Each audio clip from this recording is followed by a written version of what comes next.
একটা দিন যেখানে কলম জন্ম দিয়েছে সংবাদপত্রকে, নারীরা ভেঙেছে শিক্ষার শৃঙ্খল, চুক্তি বদলে দিয়েছে আন্দোলনের গতি, আর প্রতিবাদ রক্তে লিখেছে ইতিহাস।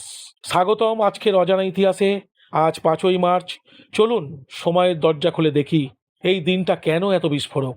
1822 সাল ভবানীচরণ বন্দ্যোপাধ্যায়ের সম্পাদনায় প্রকাশিত হয় প্রথম বাংলা সাপ্তাহিক সমাচার চন্দ্রিকা।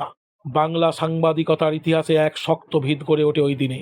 1833 সাল কাদম্বিনী বসু চন্দ্রমুখী বসু স্নাতক ডিগ্রি লাভ করেন।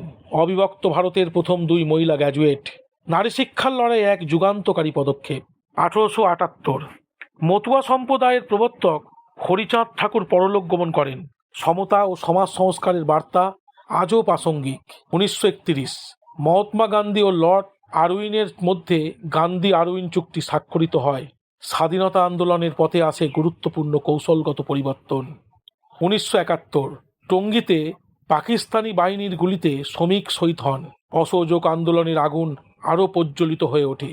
1999 সাল ভারতসহ 13টি দেশ মিলে ইন্ডিয়ান ওশান রিম অ্যাসোসিয়েশন গঠনের ঘোষণা করে। আঞ্চলিক সহযোগিতার নতুন অধ্যায় শুরু হয়। 2009 সাল শিল্পপতি বিজয় মালিয়া নিলামে মহাত্মা গান্ধীর স্মৃতিচিহ্ন ক্রয় করেন। দেখলেন তো, 5ই মার্চ মানে শুধু একটা তারিখ নয়, একটা সংবাদপত্রের সূচনা, নারী শিক্ষার জয়ধ্বনি, স্বাধীনতার কৌশল আর প্রতিবাদের আগুন। ইতিহাস কখনো চুপ করে থাকে না, তারিখগুলোই তার ভাষা। তাই মনে রাখুন, আজকের দিন জানুন, কারণ অতীতকে জানলেই ভবিষ্যৎকে বোঝা যায়। আমি আবার ফিরব নতুন দিনের নতুন ইতিহাস নিয়ে। ততক্ষণ পর্যন্ত তারিখ মনে রাখুন, ইতিহাসকে সম্মান করুন।